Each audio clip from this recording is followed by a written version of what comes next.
तो चलो बच्चों, अभी चैप्टर 2 स्टार्ट करते हैं। Standard 11 chapter 2 motion in a straight line. तो जब हमने पहला चैप्टर डिस्कस किया तो स्टार्टिंग में हमने ये डिस्कशन किया था कि what is physics. So physics is a basic science in which we try to understand nature, we try to explain natural phenomena, we try to extract fundamental laws of nature। तो हमें अगर nature को समझना है, nature को explain करना है, nature के जो फंडामेंटल लॉज है उसको समझना है, तो हमें नेचर की बिहेवियर समझनी पड़ेगी। तो nature means what? Whole universe. तो हम जानते हैं कि पूरा यूनिवर्स मतलब कि each and everything in this universe is in motion. तो हमें अगर सब कुछ एक्सप्लेन करना है तो पहले मोशन का स्टडी करना पड़े। अभी डे टू डे लाइफ में हम जो मोशंस ऑब्जर्व करते हैं, जैसे कि earth is moving around the sun, तो ये सब मोशन जो है वो क्वाइट कॉम्प्लिकेटेड है, डायरेक्टली हम वो नहीं स्टडी कर सकते। सो हमें ये मोशन का स्टडी जो है वो सिंपलेस्ट टाइप ऑफ मोशन से स्टार्ट करना पड़ेगा। तो सिंपलेस्ट टाइप ऑफ मोशन जो है वो है motion in a straight line. तो अभी मोशन मतलब क्या? तो मोशन का मतलब है motion is a change in position of an object with time.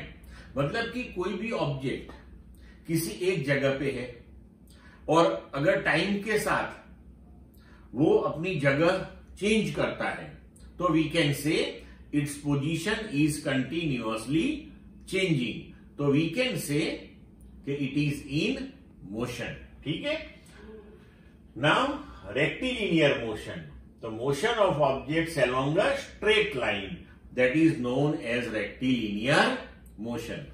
तो अभी मोशन का जो स्टडी है वो हम फिजिक्स की एक ब्रांच है जिसका नाम है मैकेनिक्स, उसमें करते हैं। मतलब कि मैकेनिक्स जो ब्रांच है उसमें ये सब मोशन के स्टडीज, न्यूटन्स लॉज, वो सब इंक्लूड किए गए हैं, राइट। तो mechanics a branch of physics dealing with motion, that is called mechanics. Mechanics जो है वो 2 पार्ट में डिवाइड होता है, काइनेमेटिक्स एंड डायनेमिक्स।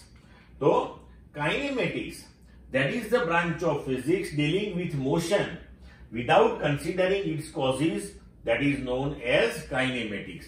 मतलब कि जब हम किसी मोशन को एक्सप्लेन करते हैं कि मोशन कैसी है, वो ऐसी क्यों है, वो डिस्कशन हम नहीं करते हैं। सिर्फ मोशन ऐसी है मतलब कि मोशन का एक्सप्लेनेशन हम देते हैं, उसके कॉजेस, उसके रीजंस जो हैं, उसके पीछे क्या है, वो सब हम डिस्कस नहीं करते हैं। तो उसे बोलते हैं काइनेमेटिक्स। जो ब्रांच डायनेमिक्स है, so branch of physics describing motion along with its causes and properties of the moving body, that is called dynamics. तो डायनेमिक्स में हम मोशन एक्सप्लेन करेंगे, उसके कॉजेस एक्सप्लेन करेंगे, जो मूविंग बॉडी है उसकी कैरेक्टरिस्टिक एक्सप्लेन करेंगे। तो ये सब चीजें जब हम एक्सप्लेन करते हैं तो we can say it is dynamics study. Clear? अभी मोशन का स्टडी अगर हमें करना है तो कोई रेफरेंस चाहिए हमें। Without reference we can't explain the motion. So उसके लिए हमें पहले फ्रेम ऑफ रेफरेंस प्रिपेयर करना पड़े कि a place and a situation from where an observer take his observation, that is called frame of reference, right? Or we choose the 3 mutually perpendicular axes and name them x, y and z axis, and this axis we consider in counter-clockwise direction, right? And we consider in physics this particular XYZ axis, that particular space occupied by these 3 perpendicular axes, that is a frame of reference। तो ये जो हुआ frame of reference, right? And now here reference point हम consider करते हैं with respect to which ये जो अपनी फ्रेम ऑफ रेफरेंस है उसके अंदर हम मोशन एक्सप्लेन करेंगे। तो रेफरेंस पॉइंट क्या है? तो हम ये जो तीनों परपेंडिकुलर एक्सिस हमने कंसीडर की है, so the point of intersection of this three axis that is called origin, and that origin that is serves as reference point. तो उसे हम रेफरेंस पॉइंट कंसीडर करते हैं, और विथ रिस्पेक्ट टू दैट हम मोशन और different positions of the object explain करते हैं। तो अभी पोजीशन क्या है? So position, so the coordinates x y z of the particle describe the position of the particle with respect to this frame of reference और coordinate system. तो ये जो तीन एक्सिस है अपनी, उसका जो इंटरसेक्शन है, जिसे हम नॉर्मली ओ से रिप्रेजेंट करते हैं।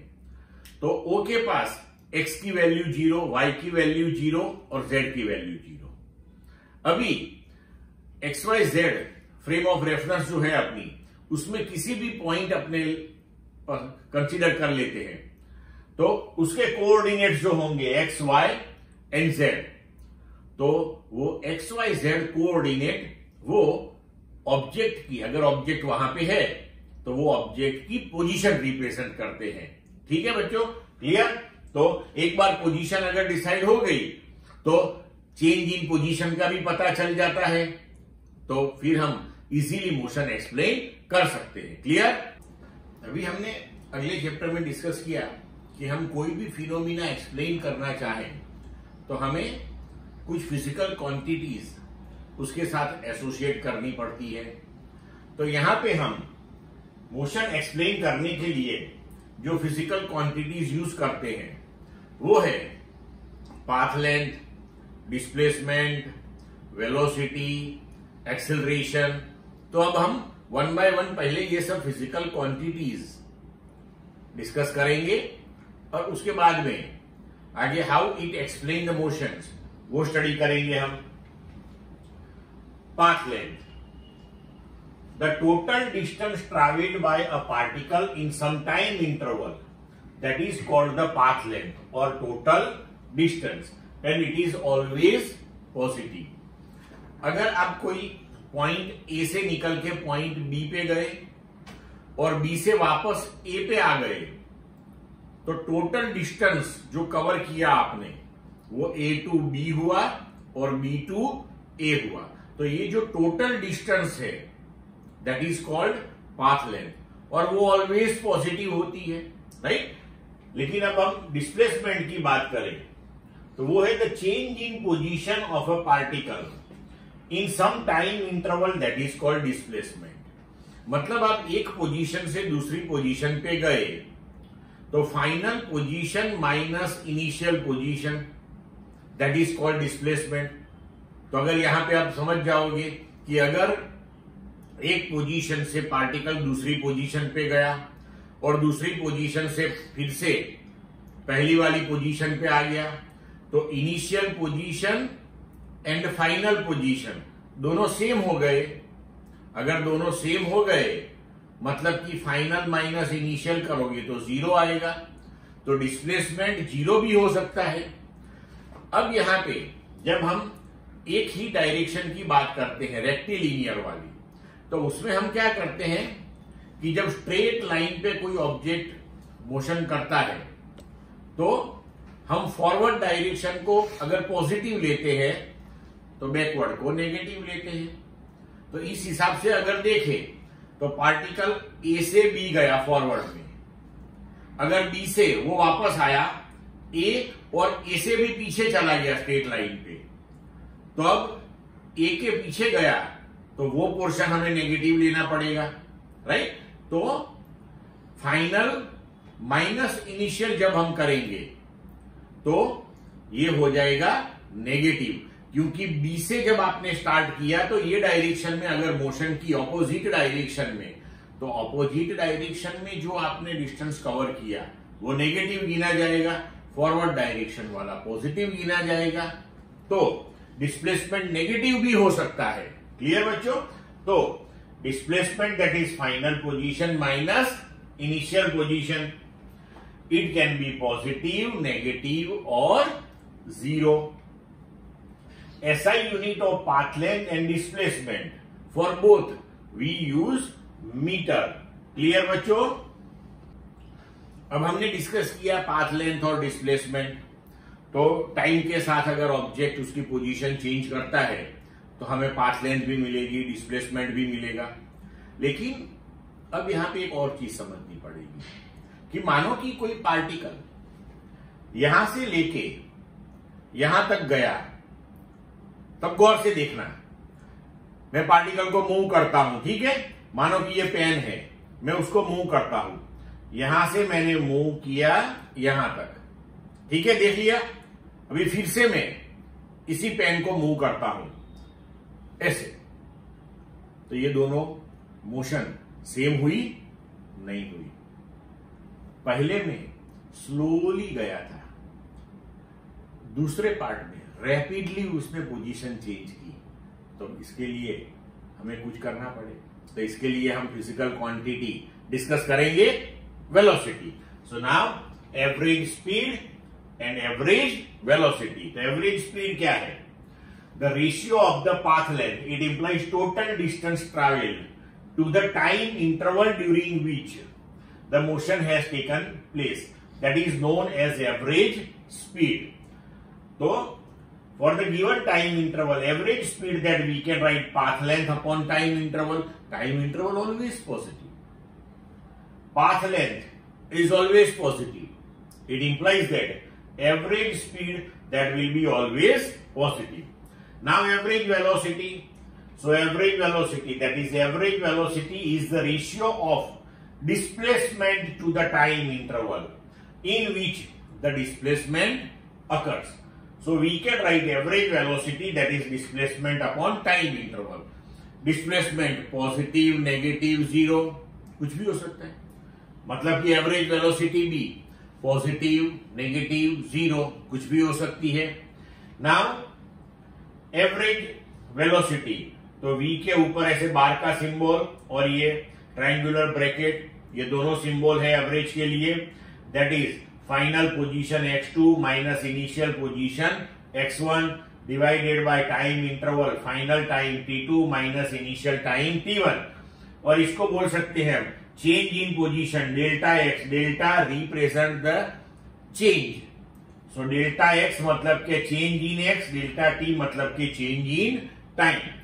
तो डिस्प्लेसमेंट और पाथ लेंथ, इसके लिए हमारा यूनिट है मीटर, टाइम के लिए हमारा यूनिट है सेकेंड.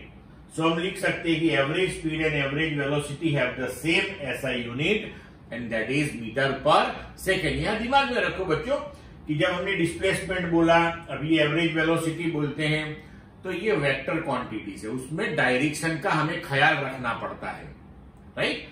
डिटेलिंग आगे आएगा, वेक्टर क्वांटिटीज के बारे में डिटेल स्टडी होगा. लेकिन यहां पे इतना माइंड में रखो कि जब पाथ लेंथ और एवरेज स्पीड की बात करते हैं तो उसमें हम डायरेक्शन कंसीडर करते नहीं है. लेकिन जब डिस्प्लेसमेंट और एवरेज वेलोसिटी की बात आती है तो हमें डायरेक्शन दिमाग में रखनी पड़ती है, राइट. तो फ्यूचर में हम जब डिस्कस करेंगे वेक्टर क्वांटिटीज तो ये उसमें आएगी फिर. ठीक है बच्चों. Position time means x versus t graph for motion. तो हम जब पोजीशन टाइम ग्राफ प्लॉट करते हैं तो उसकी हेल्प से हम, with the help of that we can explain the motion और we can take idea about the motion of the particle और द ऑब्जेक्ट. देखो कि मानो कि हमने एक्स वर्सेस टी का ग्राफ प्लॉट किया और वो ग्राफ ऐसे स्ट्रेट लाइन आया, राइट. तो यहां पे हमें देखो कितनी इंफॉर्मेशन मिलती है. तो t इक्वल टू 0 टाइम पे जो ये x0 है यहां पे ये वाला, तो ये हो गई हमारी इनिशियल पोजीशन की, मतलब कि यहां से ऑब्जेक्ट ने मोशन स्टार्ट की. ठीक है. अभी देखो कि स्ट्रेट लाइन ग्राफ है अपना. t1 टाइम पे हम कोई भी आर्बिट्ररी टाइम हमने t1 ले लिया तो उस पे पोजीशन x1 है. t2 टाइम पे पोजीशन x2 है. मानो कि हम इसको एक्सटेंड कर दें तो ये पोर्शन हमारा हो गया x2 माइनस x1 और हम इसे कह सकते हैं डेल्टा x। और ये जो नीचे वाला पोर्शन है वो हो गया हमारा t2 minus t1 that is delta t। तो अभी देखो यहां पे अगर हम delta x by delta t ले ले तो एज पर डेफिनेशन वो तो हमारे लिए वेलोसिटी होगी, राइट। तो अगर हम यहां पे टेन थीटा ले तो ten theta that is opposite upon adjacent, तो वो भी same delta x by delta T हो गया, राइट। तो इसके हेल्प से हम वेलोसिटी फाइंड आउट कर सकते हैं। तो अभी देखो कि slope that is tan theta that is delta x by delta t of the graph. तो पोजीशन टाइम का जो ग्राफ है उसका अगर आप स्लोप फाइंड आउट करो then it gives average velocity of an object for a given time interval. अगर straight line graph है तो आपका थीटा कांस्टेंट रहेगा, कोई भी टाइम इंटरवल ले लो, मतलब कि ऑब्जेक्ट कांस्टेंट वेलोसिटी से मोशन कर रहा है, right. So theta is the angle between time axis and the line. अभी देखो कि मानो कि हमने पोजीशन टाइम ग्राफ प्रिपेयर किया और मानो कि वो ग्राफ ऐसे स्ट्रेट लाइन तो आया लेकिन that line is parallel to time axis.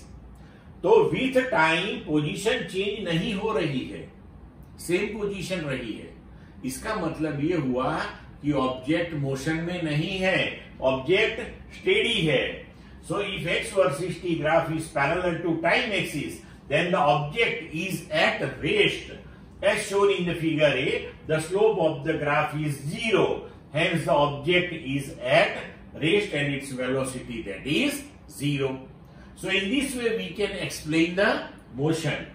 अभी देखो इसकी बात करें तो if an object moving along a straight line covers equal distance in equal time interval of time, it is said to be in uniform motion, means constant velocity along a straight line. तो straight line पे अगर constant velocity से object move करता है, constant velocity का मतलब ये होता है कि सेम टाइम इंटरवल में सेम डिस्टेंस कवर करता है। अगर एग्जांपल ले तो कि पहली सेकंड में 5 मीटर डिस्टेंस कवर किया तो दूसरी सेकंड में भी 5 मीटर कवर करेगा, तीसरी सेकंड में भी 5 मीटर कवर करेगा, राइट, लाइक दैट। और here we can see this thing. The figure shows position time graph of such a motion which is a straight line. Slope, तो इसका स्लोप मैंने आपको समझाया x2 minus x1 upon t2 minus t1, so that is positive. तो ये जो positive slope आया तो इसका मतलब ये हुआ कि एवरेज वेलोसिटी पॉजिटिव है। एवरेज वेलोसिटी पॉजिटिव है तो we can say it is moving in positive x direction. Clear बच्चों?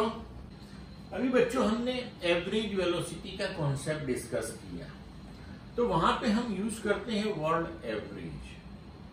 वो इसलिए क्योंकि ये जो एवरेज वेलोसिटी है वो आपको जो ओवरऑल टाइम इंटरवल है ड्यूरिंग विच मोशन हुई है तो वो पूरे के पूरे टाइम इंटरवल में मोशन कैसे हुई है उसका आइडिया आपको ब्रॉड सेंस में मिलता है।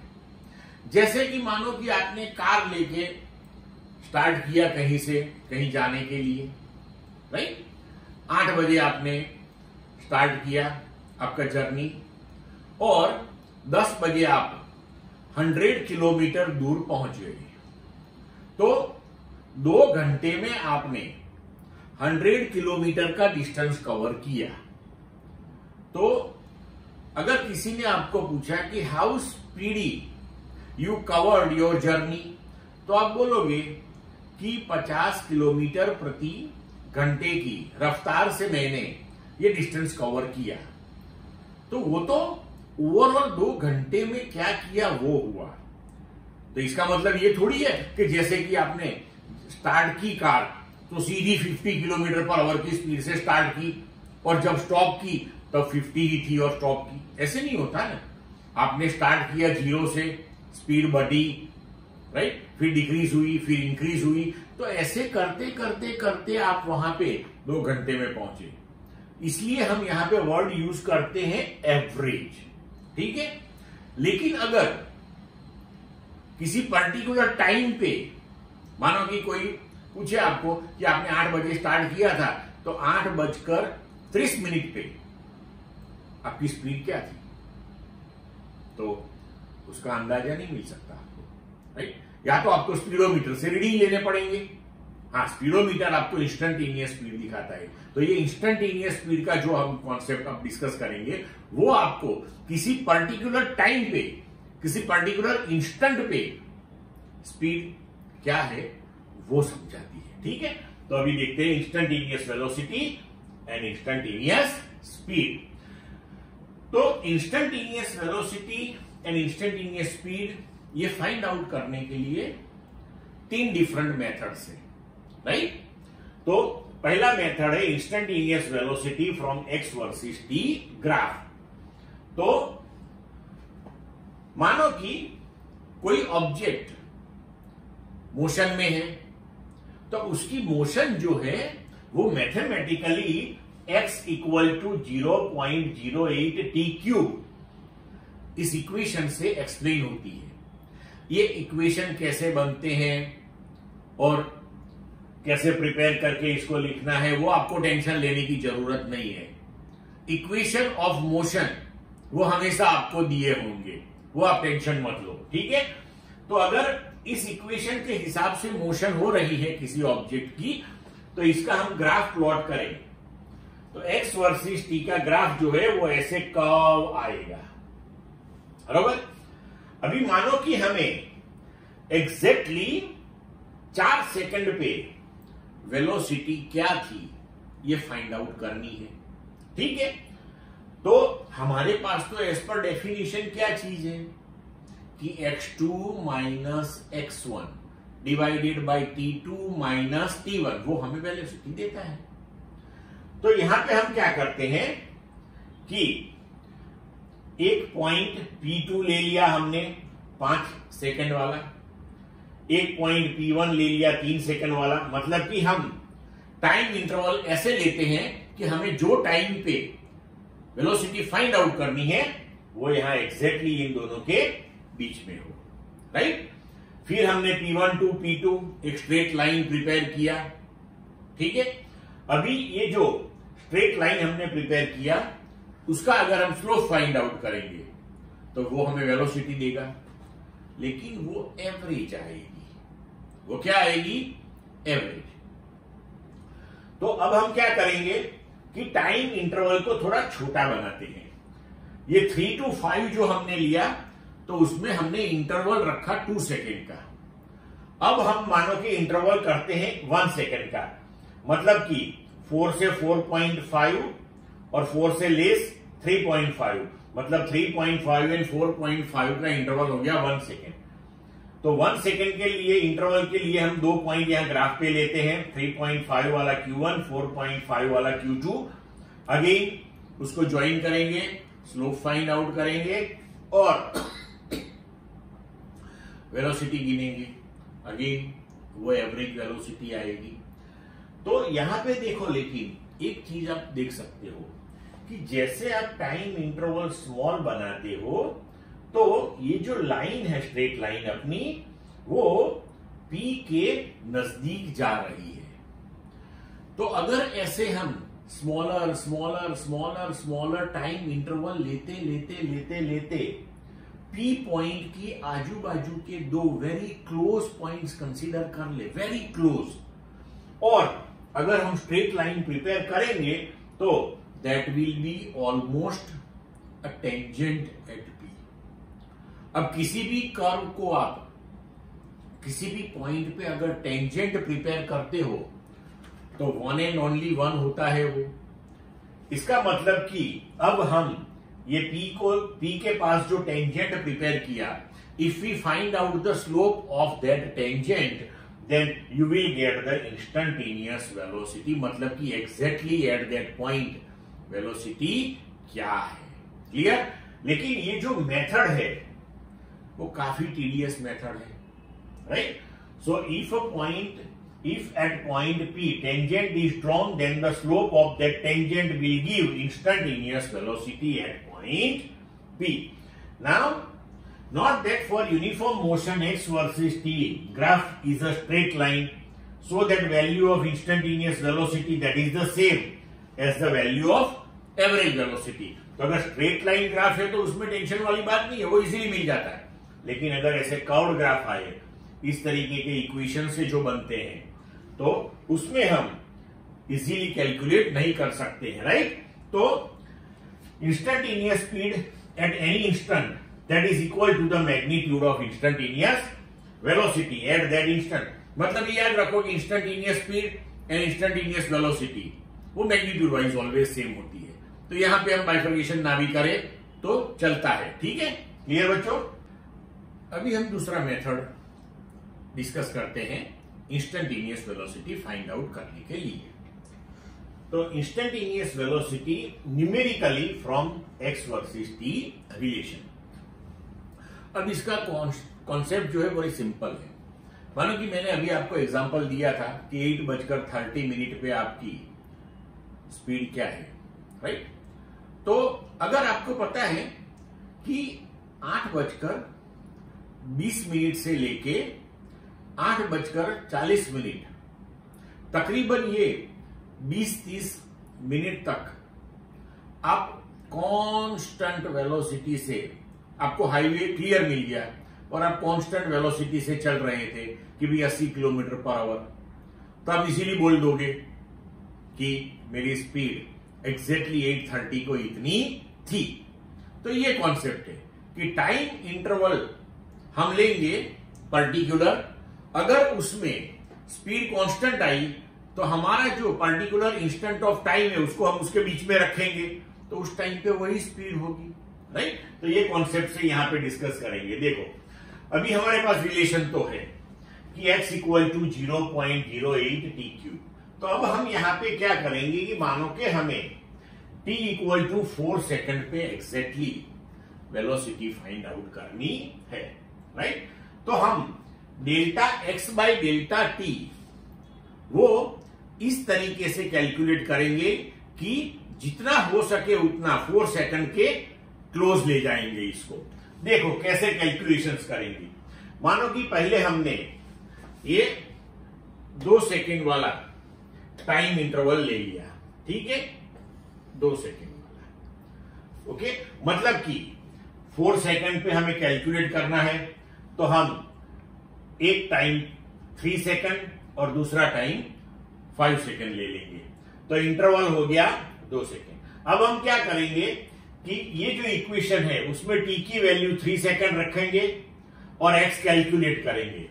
तो 3 के लिए हमारा x ये हो जाएगा, और अब मानो कि हम 5 के लिए कैलकुलेट करते हैं, तो ये इक्वेशन में हम t इक्वल टू 5 सब्स्टिट्यूट करेंगे तो हमारा आंसर आएगा 10. ये सब मैंने कैलकुलेट करके लिखे हुए टेक्स्ट में दिए हुए हैं, राइट.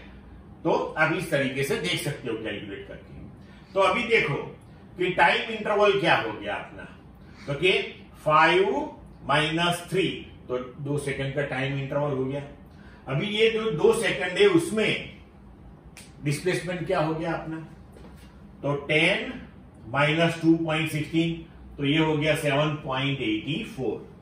और अब हम ये दोनों का रेशियो ले ले, मानो कि तो ये डेल्टा x अपना और ये अपना डेल्टा t, तो ये दोनों का अगर रेशियो ले लिया तो वैल्यू मिली 3.92.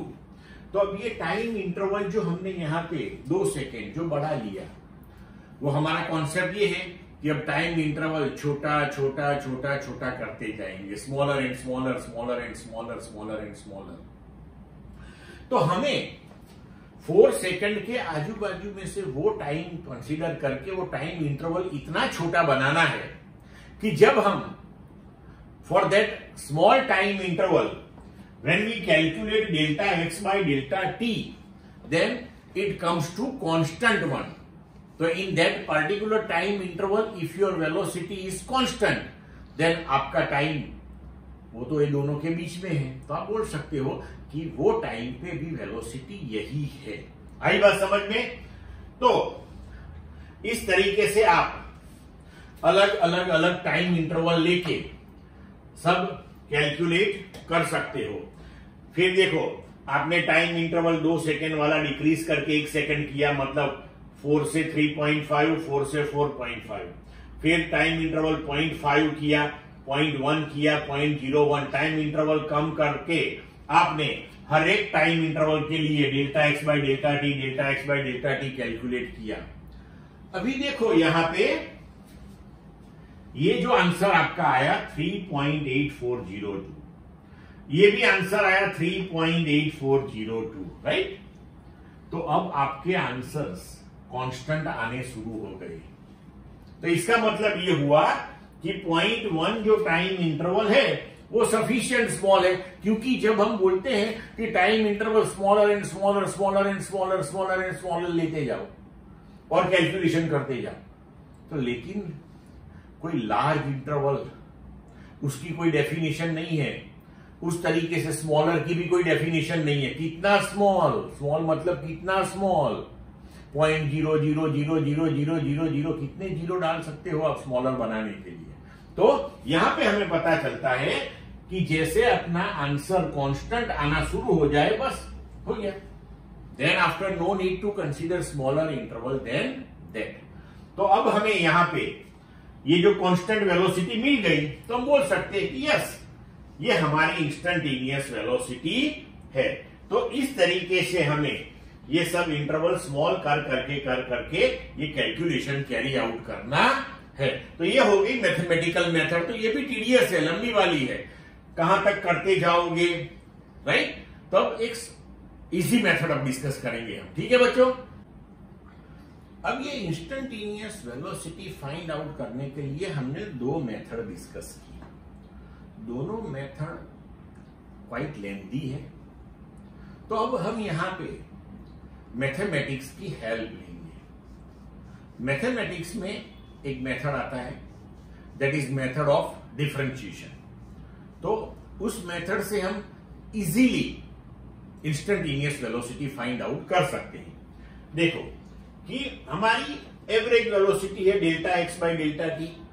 तो कॉन्सेप्चुअली तो आपको समझ आ गया कि ये delta x by delta T अगर हम वेरी वेरी स्मॉल, उसको हम बोल सकते हैं इनफाइनाइटेसिमल स्मॉल टाइम इंटरवल के लिए अगर गिन ले, तो वो हमें देता है instantaneous velocity.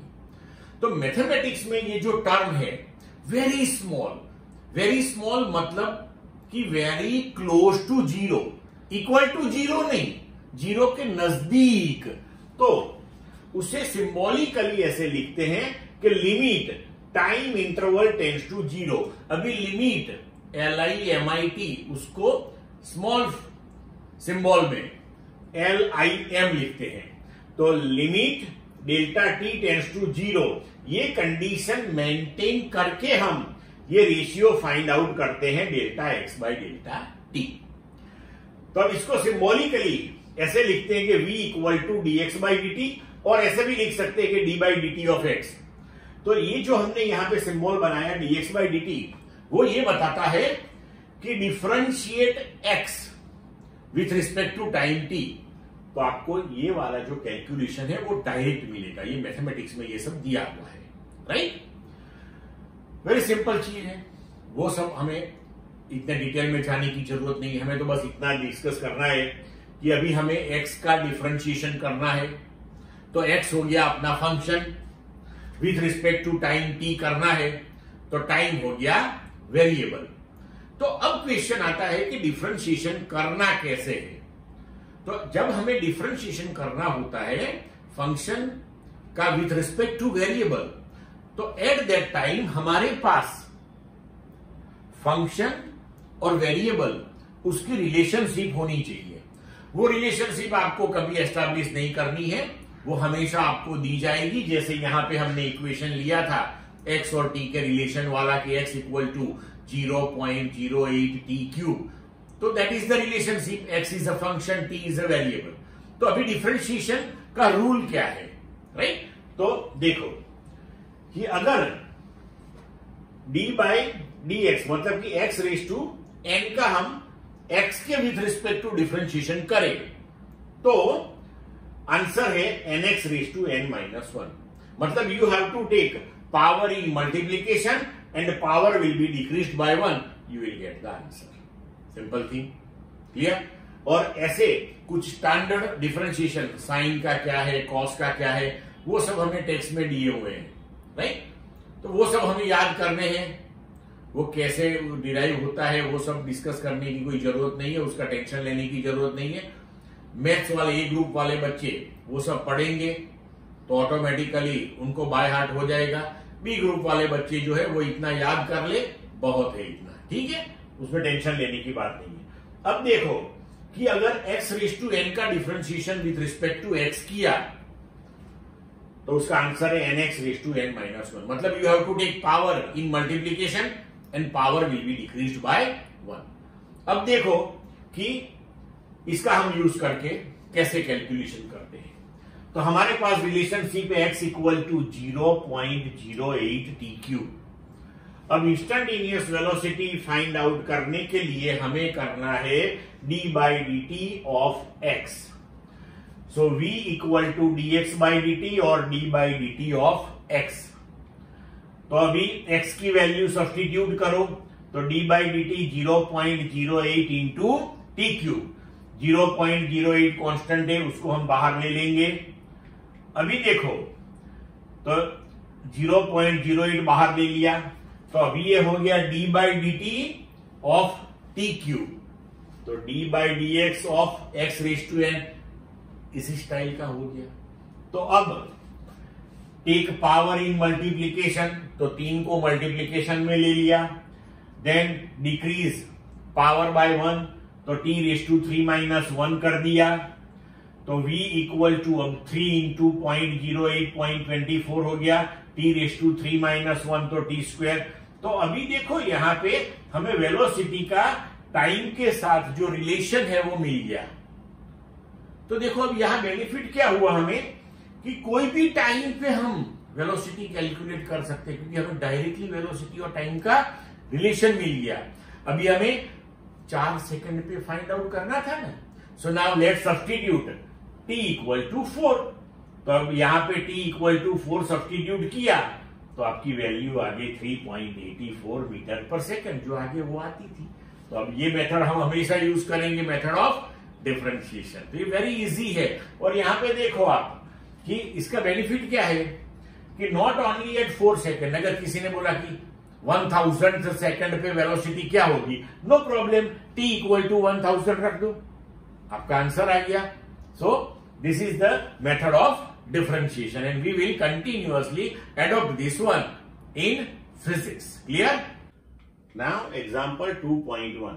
The position of an object moving along x-axis is given by x equal to a plus bt square, where a that is 8.5 meter and b that is 2.5 meter per second square, and t is measured in second. What is its velocity at t equal to 0 second and t equal to 2.0 second? What is the velocity between 2.0 second and t equal to 2 second? तो देखो जैसे हमने पहले discuss किया था कि function और variable मतलब कि x एंड t, उसका रिलेशन आपको दिया हुआ है। Now you have to find velocity at 0 second and at 2 second. इसका मतलब कि हमें इंस्टेंटेनियस वेलोसिटी फाइंड आउट करनी है।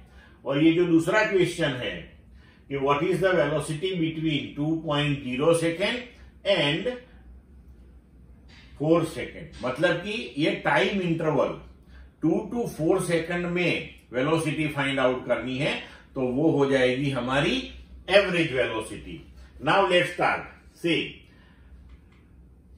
x that is a plus bt square, a 8.5 meter, b 2.5 meter per second square. अब instantaneous velocity that is the differentiation of x with respect to time t, that is dx by dt, that is d by dt of x, x की value substitute कर दी हमने यहाँ पे a plus bt square। Now v equal to d by d t, a के साथ multiple में कुछ भी नहीं है तो हम लिख सकते हैं कि 1। ये आपको समझाने के लिए मैं कर रहा हूं कि किसी भी कांस्टेंट टर्म अगर विदाउट वेरिएबल अपीयर होती है तो उसका डिफरेंशिएशन हमेशा 0 होता है। वो समझने के लिए, बाद में हम ऐसा नहीं करेंगे, डायरेक्टली लेके चलेंगे। प्लस बी टी स्क्वायर, अब 1, तो 1 को हम लिख सकते हैं t raise to 0, because anything raise to 0 that is equal to 1। तो हमारा इक्वेशन बन गया v equal to d by d t a into t raise to 0 plus b t square. अब इसका डिफरेंशिएशन करते हैं, तो ये तो कांस्टेंट है, एज इट इज रखा। टी रेस टू 0 का डिफरेंशिएशन करें तो power in multiplication, power is decrease by 1, so 0 into t raise to 0 minus 1, तो ये टर्म पूरा कैंसिल हो जाएगा। Plus b t raise to 2, तो 2 मल्टीप्लीकेशन में आ गया, टी रेस टू 2 माइनस 1, तो अब 0 इंटू समथिंग, तो ये पूरा टर्म हमारा कैंसिल हो जाएगा। तो अब हमारे लिए इक्वेशन हो गया v that is equal to 2b and t raise to 1, तो v इक्वल टू 2bt। अभी v और t का रिलेशन आ गया, तो किसी भी सेकंड के लिए आप वेलोसिटी फाइंड आउट कर सकते हो। Now see, velocity at time t equal to 0 and t equal to 2 second, हमें दो वेलोसिटी फाइंड आउट करनी है। तो पहले ये इक्वेशन में हम t इक्वल टू 0 सब्स्टिट्यूट करेंगे, आंसर आया 0 metre per second. Then after substitute t equal to 2 second, तो 2b 2 सेकेंड। अभी b की वैल्यू आपको दी हुई है 2.5, सो वो सब्स्टिट्यूट कर लो तो आपका आंसर हो गया 10 मीटर पर सेकेंड। मतलब कि अपनी इंस्टेंटेनियस वेलोसिटी दोनों 0 और 2 सेकेंड के लिए मिल गई। अब हमें फाइंड आउट करना है वेलोसिटी बिटवीन 2.0 टू 4.0 सेकेंड, तो वो हो जाएगी average velocity. So we know average velocity that is distance upon time, तो ये 2 सेकेंड के बीच में हमें एवरेज वेलोसिटी फाइंड आउट करनी है। हमारा equation x equal to a plus b t square है, तो हम पहले क्या करेंगे, t इक्वल टू 2 सेकेंड के लिए x की वैल्यू फाइंड आउट करेंगे। Then after t equal to 4 second के लिए, तो हम यहां दो इक्वेशन लिख सकते हैं, x1 equal to a plus b t 1 square and x2 equal to a plus b t 2 square. Clear?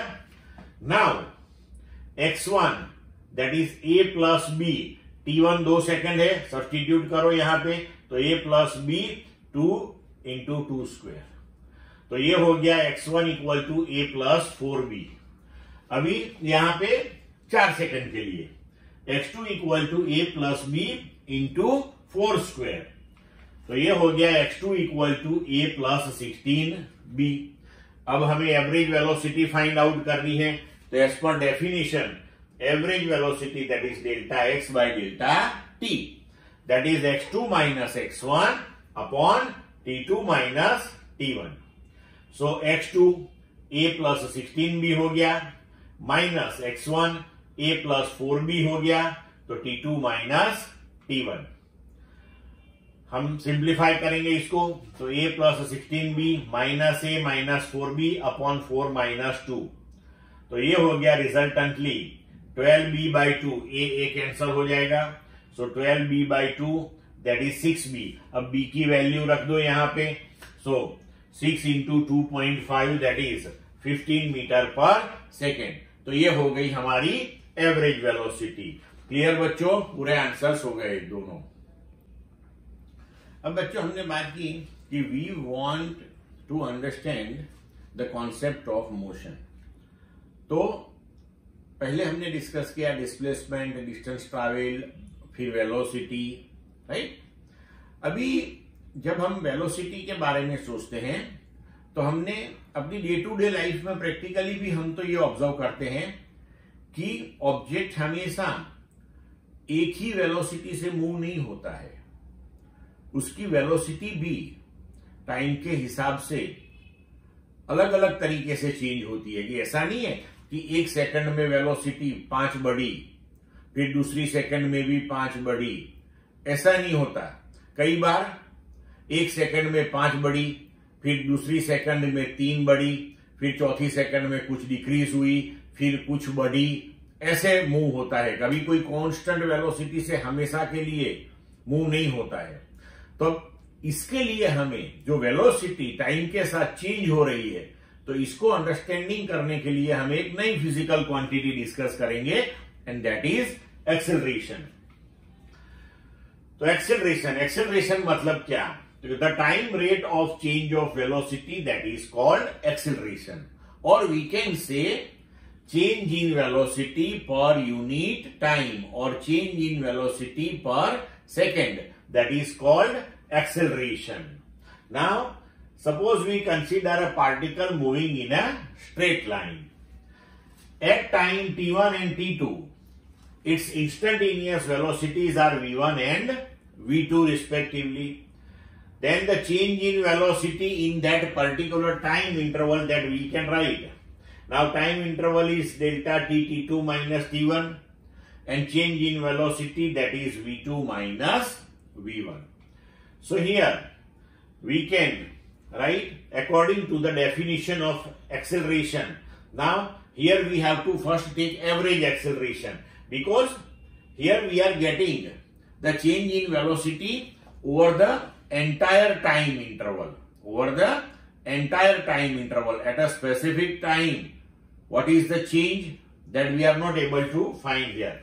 So we can write average acceleration, that is change in velocity upon time interval. So average acceleration, that is v2 minus v1 upon t2 minus t1.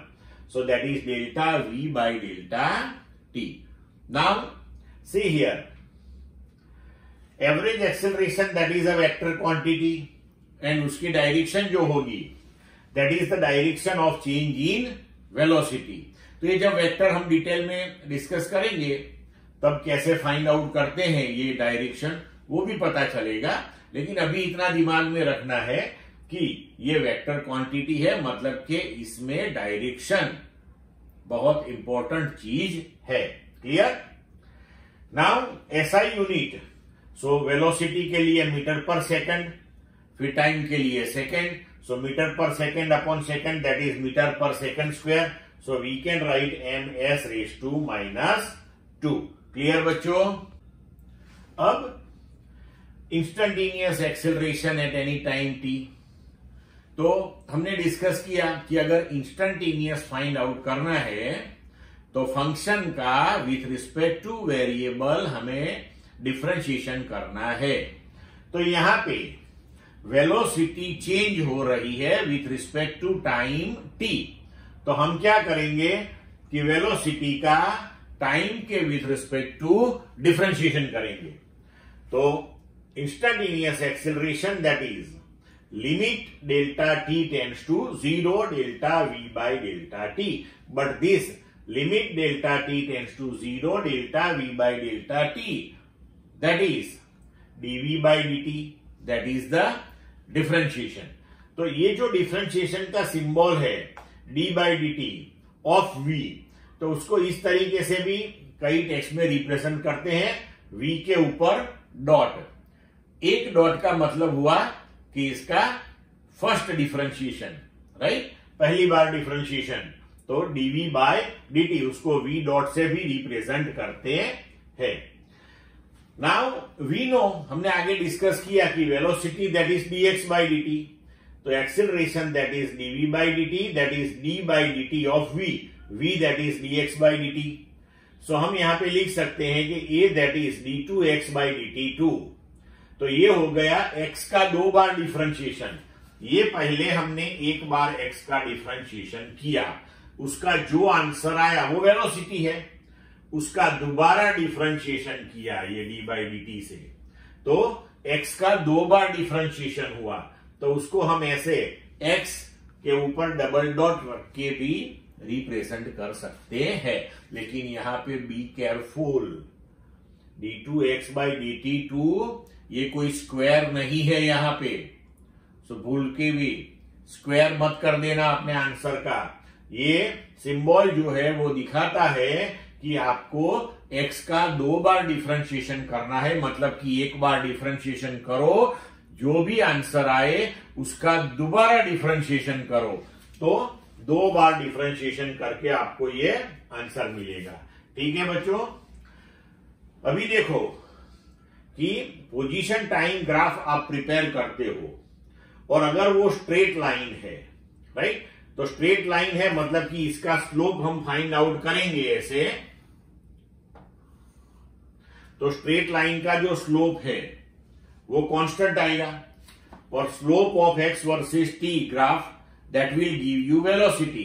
तो इसका मतलब ये हुआ कि ये velocity constant हो गई। अगर वेलोसिटी कांस्टेंट है, चेंज इन वेलोसिटी 0 हो जाएगा, तो इसका मतलब ये हुआ कि ये ग्राफ से आप कह सकते हो कि object is moving with constant velocity and it's acceleration that is 0. Okay, now second one, if x versus t graph, that is this curve moving upward, so at any point if you find out the slope by drawing the tangent, यहां पे tangent draw करके हम slope find out करें, तो देखो ये straight line tangent, ये straight line tangent, जैसे हम इस ग्राफ पे आगे जाएंगे, यहां पे जाओ फिर यहां पे जाओ, तो आपकी लाइन जो है ये टेंजेंट वाली, उसका with respect to time axis जो एंगल है वो बढ़ता जाएगा और tan theta that is slope.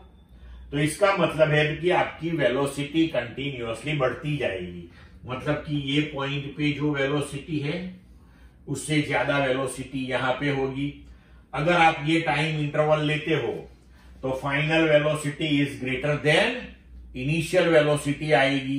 तो इसका यूज करके अगर आप एक्सेलरेशन कैलकुलेट करते हो तो इजीली आप समझ पाओगे कि object is moving with positive acceleration, means continuously increasing velocity. अगर यही ग्राफ ऐसे आया तो जैसे आप ऊपर जाओगे तो angle made by tangent with time axis decrease होगा। तो इसका मतलब यह हुआ कि वेलोसिटी कंटिन्यूअसली डिक्रीज हो रही है, राइट। तो अगर वेलोसिटी डिक्रीज हो रही है तो फाइनल वेलोसिटी वो इनिशियल वेलोसिटी से कम आएगी, it will be less than that. तो चेंज इन वेलोसिटी आपका नेगेटिव आएगा, तो एक्सीलरेशन नेगेटिव आएगा। यहां पे क्या होता है बच्चों कि जैसे कि आप स्कूटर लेके निकले, आपने एक्सीलेटर देना स्टार्ट किया, राइट, उसी वजह से वो जो आपका इंस्ट्रूमेंट है राइट हैंड में उसको हम एक्सीलरेटर बोलते हैं, वो एक्सीलरेट करता है आपकी व्हीकल को, राइट। तो उसमें कंटिन्यूअसली आप 0, 5, 10, 20, 30 ऐसे स्पीड बढ़ाते हो, तो वो हम बोल सकते हैं कि you are moving with positive acceleration. फिर जब आप वेलोसिटी आपके स्कूटर की डिक्रीज करते हो कि 40, 30, 20, 10, तो ऐसा ग्राफ आएगा और आप कह सकते हो कि your vehicle is moving with negative acceleration. Clear बच्चों? तो हमने आगे पोजीशन टाइम ग्राफ के ऊपर से एक्सेलरेशन कैसा होगा वो हमने डिस्कस किया। अब हम वेलोसिटी टाइम ग्राफ से एक्सेलरेशन डिस्कस करेंगे। तो motion with constant acceleration, right. तो आपके सिलेबस में अभी कांस्टेंट एक्सेलरेशन वाला पोर्शन ही है, राइट। वेरिएबल एक्सेलरेशन जो है वो हम अभी डिस्कस करेंगे नहीं। एक्सेलरेशन कांस्टेंट का मतलब होगा कि सेम टाइम इंटरवल में चेंज इन वेलोसिटी सेम आता जाएगा। तो अब ये सब हम वेलोसिटी टाइम ग्राफ से डिस्कस करेंगे। देखो, वेलोसिटी टाइम ग्राफ अगर ऐसा straight line parallel to time axis आता है तो इसका स्लोप 0 हो जाएगा। वेलोसिटी टाइम ग्राफ का आप स्लोप फाइंड आउट करोगे तो वो आपको delta v by delta T देगा। तो वो क्या हो गया? एक्सेलरेशन हो गया। तो अगर यहां पे स्लोप 0 आएगा तो इसका मतलब ये हो गया कि particle is moving with constant velocity, અને वेलोसिटी कांस्टेंट हुआ इसका मतलब कि एक्सीलरेशन 0 हो गया। ठीक है। अगर दूसरा ग्राफ ऐसे आया, straight line no doubt, but is making some angle with time axis, तो इसका जो स्लोप है, राइट, अगर हम ऐसे फाइंड आउट करें कि ये जो एंगल है, right, so that is constant, और यहां पे final velocity is greater than initial velocity, मतलब कि आपका delta we change in velocity positive आएगा। तो हम इससे कह सकते हैं कि मोशन इज, देखो ग्राफ आपका फर्स्ट क्वाड्रेंट में है, positive direction with positive acceleration, right. फिर ग्राफ ऐसे है, इनिशियल वेलोसिटी फाइनल से ज्यादा है, तो delta we change in velocity आपका वो नेगेटिव हो जाएगा। लेकिन मोशन सेम डायरेक्शन में है, आप देखो फर्स्ट क्वाड्रेंट ही है, so that is motion is in positive direction but acceleration is negative. तो देखो यहां पे क्या हुआ कि ये वाला ग्राफ जो है ना, वो ये दिखाता है कि आप जब स्कूटर स्टार्ट करते हो तो आपकी वेलोसिटी 0, 5, 10, 15, 20, 30, लेकिन जाने की डायरेक्शन जो है वो तो फिक्स हो गई अभी। अब जब आपका डेस्टिनेशन आ जाएगा तो आप क्या करोगे, वेलोसिटी डिक्रीज करोगे 40, 30, 20, लेकिन जाने की डायरेक्शन जो है वो चेंज नहीं हो रही है। तो ये सेम चीज दिखाता है कि ये पॉजिटिव एक्सेलरेशन, मतलब कि इंक्रीजिंग वेलोसिटी से आप जा रहे हो और उसी डायरेक्शन में आप जा रहे हो, लेकिन अब आप वेलोसिटी डिक्रीज कर रहे हो। लेकिन इन दोनों केसेस में change in velocity in same time interval that is same, मतलब कि आपका एक्सेलरेशन कांस्टेंट आएगा क्योंकि आपके ग्राफ्स स्ट्रेट लाइन बने हुए, तो आप इजीली कह सकते हो। क्लियर बच्चों? अभी नेक्स्ट ग्राफ, मानो कि आपका velocity time graph as shown in the figure आ गया, तो यहां पे हम कह सकते हैं कि motion that is in negative direction, मतलब कि पहले जो डायरेक्शन थी उससे अपोजिट डायरेक्शन। यहां पॉजिटिव नेगेटिव हम इसी तरीके से लेंगे कि फॉरवर्ड को पॉजिटिव लिया तो बैकवर्ड को negative, right. And graph is a straight line. Okay, now see here, final velocity minus initial, final is more negative than initial, so your change in velocity will come to negative, so your acceleration will come to negative. Now अगर ऐसा graph आया velocity time का, तो यहां पे देखो initial velocity maximum है, फिर वेलोसिटी टाइम के साथ डिक्रीज हो रही है, फिर कोई एक पर्टिकुलर इंस्टेंट पे आपकी वेलोसिटी जो है वो 0 हो जाती है, फिर डायरेक्शन ऑफ मोशन चेंज होती है और again velocity increase increase increase होती है, राइट। तो ये जो ग्राफ है वो किस टाइप की मोशन का है कि मानो कि हमने कोई object under the effect of gravity ऐसे ऊपर फेंका, तो जब हम उसको थ्रो करते हैं तो इनिशियल वेलोसिटी ज्यादा होती है, जैसे जैसे जैसे जैसे वो ऊपर जाएगा उसकी वेलोसिटी डिक्रीज होगी, कोई मैक्सिमम हाइट पे वो पहुंचेगा, वहां मोमेंटरीली वो स्टेडी हो जाएगा, मतलब कि वेलोसिटी हो जाएगी 0। अब वहां से वो नीचे गिरेगा, मतलब कि अब डायरेक्शन ऑफ मोशन उल्टा हो गया, राइट। तो ये अब डायरेक्शन ऑफ मोशन उल्टा हो गया। अब जैसे जैसे वो नीचे आएगा तो अगेन उसकी वेलोसिटी कंटिन्यूअसली इंक्रीजिंग होगी। तो again here we can understand this thing, final is more negative than initial, so motion of an object with negative acceleration that changes direction at time t1. Between time 0 to t1 it moves in positive x direction, and between t1 to t2 it moves in the opposite direction. तो ये हमने example के साथ इसका discussion किया। Clear बच्चों, आई बात समझ में? तो अभी नेक्स्ट वन देखो कि हमने वेलोसिटी वर्सेस टाइम उसका ग्राफ प्लॉट किया। अगर वो ग्राफ ऐसे straight line parallel to time axis आता है, ए यू आपकी इनिशियल वेलोसिटी है, मानो वही फाइनल है, तो अब एरिया अंडर द ग्राफ ऐसी केस में आपको क्या गिरेगा? तो एरिया अंडर द ग्राफ मतलब कि ये पोर्शन वेलोसिटी इंटू ये पोर्शन टाइम, तो वेलोसिटी मल्टीप्लाई बाय टाइम करोगे तो ये क्या देगा आपको? डिस्प्लेसमेंट। तो हम वेलोसिटी टाइम ग्राफ से डिस्प्लेसमेंट भी फाइंड आउट कर सकते हैं कि वेलोसिटी टाइम का जो भी ग्राफ है उसके अंडर में with respect to time axis जो एरिया कवर होता है that is the displacement. So area under velocity time curve equals displacement of the object over the given time interval. Clear बच्चों? तो ये सब आपको दिमाग में रखना है, तभी एमसीक्यू में आपकी ग्रिप आएगी। ठीक। Now next topic, kinematic equations for uniformly accelerated motion. तो देखो, consider the motion with constant acceleration represented by velocity time graph as shown in the figure. तो ये वेलोसिटी टाइम ग्राफ है, राइट? तो हमारी जो मोशन है which is with constant acceleration, so ये वेलोसिटी टाइम ग्राफ जो है वो स्ट्रेट लाइन आ गया।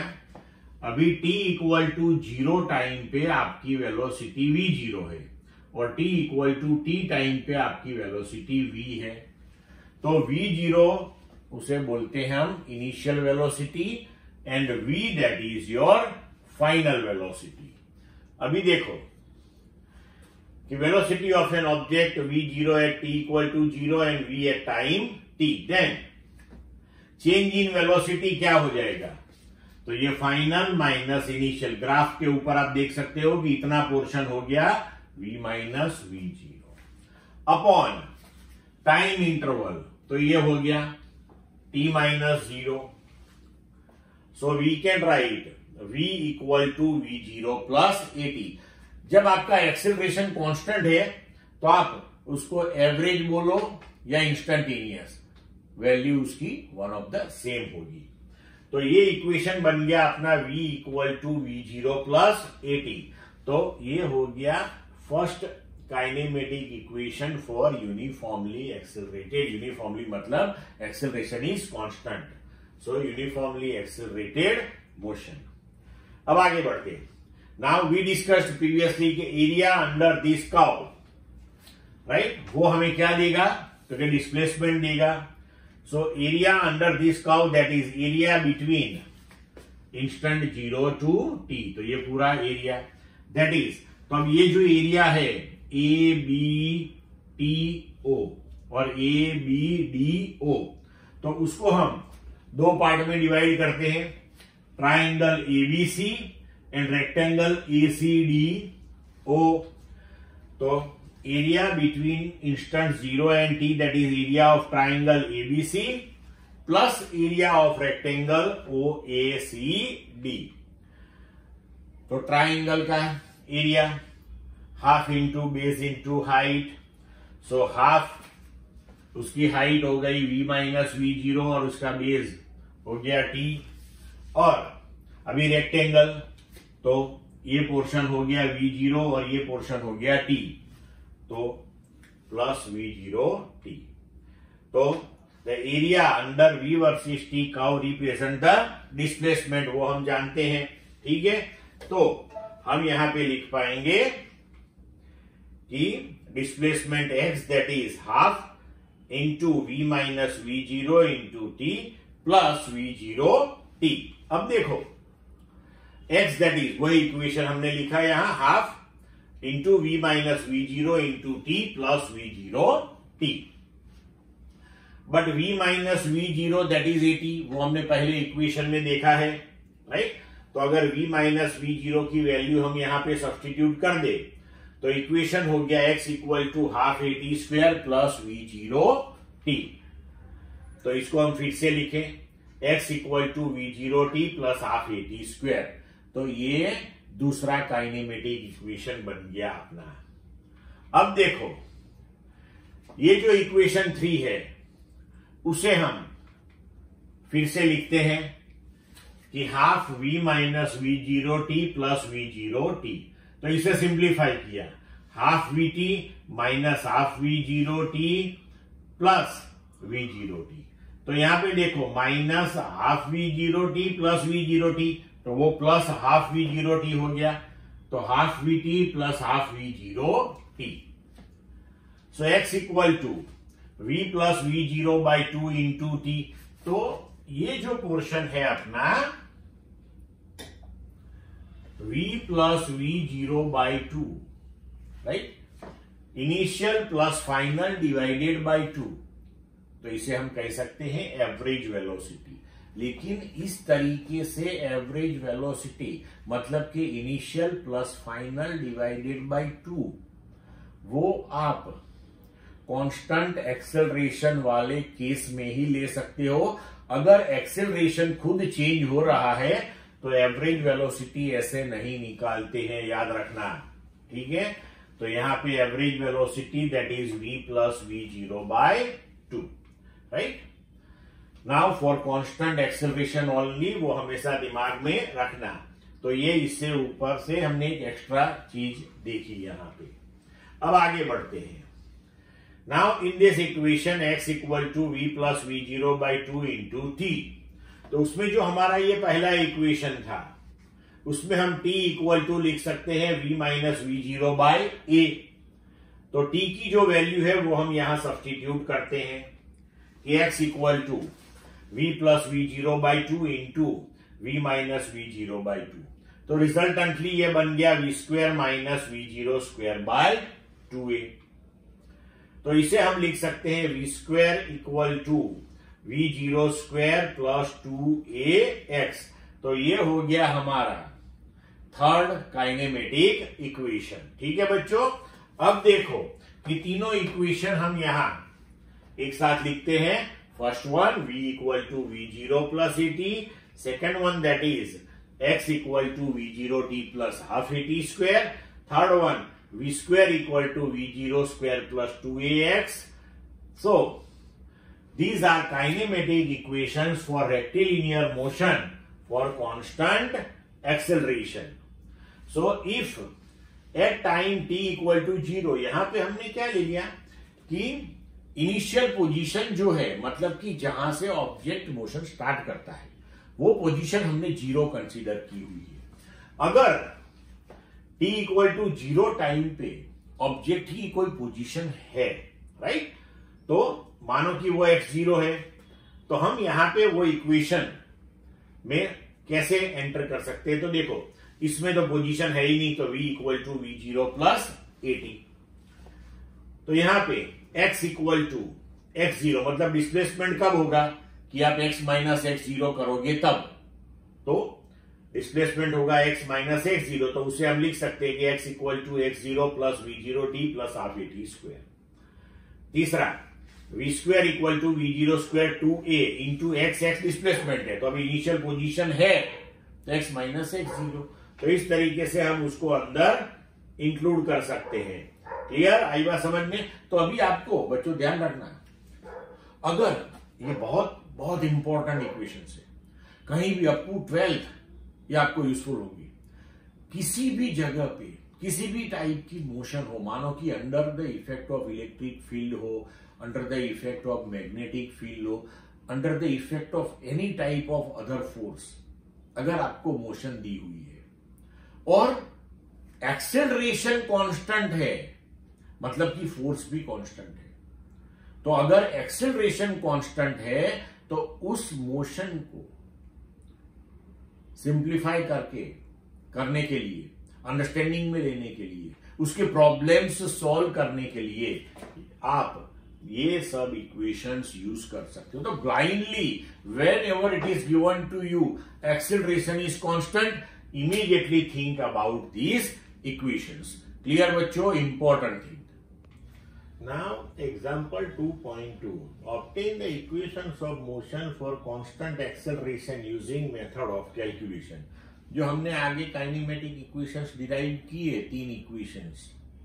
नाउ वही 3 इक्वेशंस हमें using method of calculus derive करने हैं।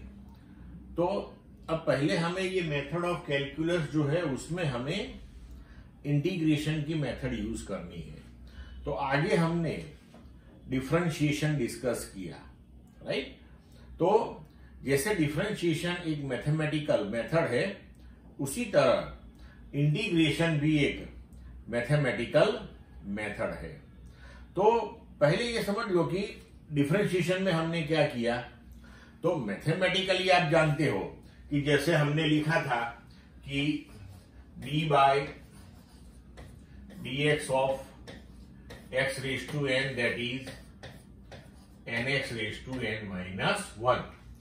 मैथमेटिकली हम ऐसे कर लेते हैं कि ये हो गया डिफरेंशिएशन, ठीक है। लेकिन as far as the physics is concerned, और we can say in context of physics, what is the meaning of this one. तो हमने क्या किया था यहां पे कि फिनोमिना हमने ली थी कि एवरेज वेलोसिटी मानो की, राइट। तो एवरेज जब हम लेते हैं तो वो बड़े टाइम स्केल पे होती थी, राइट। फिर हमने क्या किया कि time interval smaller smaller smaller smaller करते गए, and we consider very very very very small time interval and then we calculated velocity। तो मतलब ये हुआ कि फिनोमिनन लार्ज स्केल पे एग्जिस्ट करती थी और हमने उसको very very very small scale पे उसको एक्सप्लेन किया, right. So that is done by method of differentiation. तो अभी इससे बिल्कुल उल्टा मेथड है इंटीग्रेशन। इंटीग्रेशन में क्या करना है हमें कि we will consider the phenomenon which takes place over infinitesimal means very very small scale, and we combine the phenomenas which takes place on the small small small small small small intervals, and then after we will explain that entire phenomenon over the large scale. हम एक example लेके ये चीज समझते हैं। देखो कि हम आगे डिस्कस कर गए कि मानो कि हमारा ये वेलोसिटी टाइम ग्राफ है, राइट। तो वो ग्राफ जैसे कि इस तरीके का आ गया, राइट। तो this is the velocity at some time t1. This is the velocity at some time t2. Now we know this thing if we find out the area under the graph with respect to time axis, then it will give you displacement. But for this particular area, it is quite difficult to calculate, right? So here what we do, very simple concept we take. Suppose we consider here infinitesimal, मतलब कि very small time interval like this.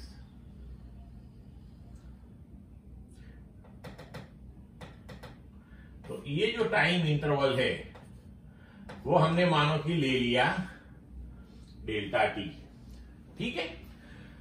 तो अभी ये area हम find out कर लेते हैं। तो ये जो स्ट्रिप है उसके लिए ये हो गई विड्थ डेल्टा टी, और यहां पे हम बोल सकते हैं कि velocity that is almost constant. तो ये पार्ट हो गया अपना v।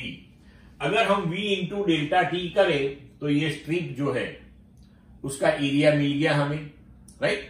तो area of this particular strip वो आपको क्या देगा? So it will give you displacement during time interval delta t. तो अब हम क्या करेंगे कि ये जो पूरा एरिया है, मानो कि यहां से हमने ये पॉइंट ए लिया और ये पॉइंट बी लिया, तो ये जो कर्व ए बी है उसके नीचे का पूरा एरिया है, उसे हम ऐसी कई 3 स्ट्रिप्स में डिवाइड कर देंगे। ठीक है, फिर हर एक के लिए हम ऐसे स्ट्रिप एरिया फाइंड आउट करेंगे। फिर हम सब का समेशन करेंगे A to B, मतलब कि ये सब करेंगे तो हमें ये पूरा एरिया मिल जाएगा ऐसे। ठीक है बच्चों, तो अब ये हमें करना है। तो मेथड तो काफी लंबा हो जाएगा, ऐसे छोटी छोटी स्ट्रिप्स लेते जाएंगे, एरिया फाइंड आउट करते जाएंगे, फिर उसका समीशन लेंगे। तो आफ्टर ऑल हम यहां पे लिख क्या सकते हैं कि जो डिस्प्लेसमेंट है दैट इज इक्वल टू, तो V into delta T, small time interval delta T में जो डिस्प्लेसमेंट हुआ वो, तो पूरा एरिया अगर हमें फाइंड आउट करना है तो हम क्या करेंगे, ये सभी स्ट्रिप्स का एरिया लेके, मतलब कि ये सबका समेशन करेंगे हम, राइट। तो टोटल डिस्प्लेसमेंट मिल जाएगा हमें। तो sigma V delta t I equal to 1 to n, so हम यहां पे लिख सकते हैं VI डेल्टा टी, राइट। अब यहां पे हम टाइम इंटरवल जो है वो अगर बहुत बहुत बहुत बहुत छोटा, मतलब वेरी स्मॉल ले ले, तो हम लिख सकते हैं कि displacement that is limit delta t tends to 0 sigma I equal to 1 to n VI delta t, right. तो ये जो कैलकुलेशन मेथड है वो मैथमेटिक्स में, कैलकुलस में इंटीग्रेशन से सॉल्व किया जाता है, राइट। तो उसको सिंबॉलिकली ऐसे दिखाते हैं कि इंटीग्रेशन V dt। अब इंटीग्रेशन हमें कहां से कहां तक लेना है, तो टाइम इंटरवल जो पूरा हमने कंसीडर किया हुआ है वो T1 से T2 का, तो ये हो गया T1 से T2, ऐसे लिखते हैं। अब इसको पढ़ते कैसे है कि ये जो सिंबल है वो इंटीग्रेशन का है। डू इंटीग्रेशन ऑफ, इंटीग्रेशन अब किसका करना है, तो कि of velocity with respect to time, right. और ये जो T1 T2 हमने लिखे उसे बोलते हैं इंटीग्रेशन की लिमिट्स। T1 को बोलते हैं लोअर लिमिट और T2 को बोलते हैं अपर लिमिट। ठीक है, मतलब कि हमें वेलोसिटी का with respect to time integration करना है, एंड ये इंटीग्रेशन हमें टाइम इंटरवल T1 से स्टार्ट करके T2 के बीच में करना है। तो अब इंटीग्रेशन का कॉन्सेप्ट पता चल गया कि स्मॉल स्मॉल इंटरवल पे फिनोमिनन होती है, हम उसको कंबाइन करते हैं और फिर उसको लार्ज स्केल पे एक्सप्लेन करते हैं। अब स्टैंडर्ड फॉर्मूला है इसकी, जैसे हमने डिफरेंशिएशन में देखा था उसी तरह इसमें है। जैसे कि डिफरेंशिएशन में हमने लिखा था कि d by dx x raise to n that is nx raise to n minus 1। So इसी तरह इंटीग्रेशन अगर ले ले तो integration x to n, sorry integration x to n dx that is equal to x raise to n plus 1 upon n plus 1। मतलब कि इसमें देखो डिफरेंशिएशन में हमने पावर मल्टीप्लीकेशन में लिया and power is decreased by 1। Integration में हमें power will be increased by 1 and then divide by power, तो ये इंटीग्रेशन हो गया। अब जो हमने लिमिट्स लिखी थी वो लिमिट इसमें कैसे सब्स्टिट्यूट करते हैं, राइट। तो वो हम जब एग्जांपल सॉल्व करेंगे तब देखेंगे। तो ऐसे स्टैंडर्ड इंटीग्रेशन से आपको कोई ज्यादा टेंशन लेने की जरूरत नहीं है। Integration x raise to n dx जैसे ये दिखाया हमने, फिर टेक्स्ट में आपको दिए है कि integration 1 upon x ln x होता है, साइन का क्या होगा, कॉस का क्या होगा, तो वो स्टैंडर्ड फॉर्मूला से वो जस्ट आपको याद रखनी है। क्लियर? अब देखो कि इंटीग्रेशन और डिफरेंशिएशन ये ऑपोजिट प्रोसेसेस है। जैसे कि स्क्वायर और स्क्वायर रूट, मानो कि आपने किसी फंक्शन का स्क्वायर किया, फिर जो आंसर आया उसका स्क्वायर रूट करोगे तो फंक्शन फिर से आ जाएगा वही, बरोबर है। देखो हम यहां चेक कर लेते एक बार कि d by d x x raise to n that is n x raise to n minus 1। अभी ये जो आंसर आया उसका हम मानो कि इंटीग्रेशन करते हैं, तो integration n x raise to n minus 1 dx, ठीक है। तो एन कांस्टेंट है तो ये हो गया n integration x raise to n minus 1 dx। आप कांस्टेंट को इंटीग्रेशन के बाहर लिख सकते हो।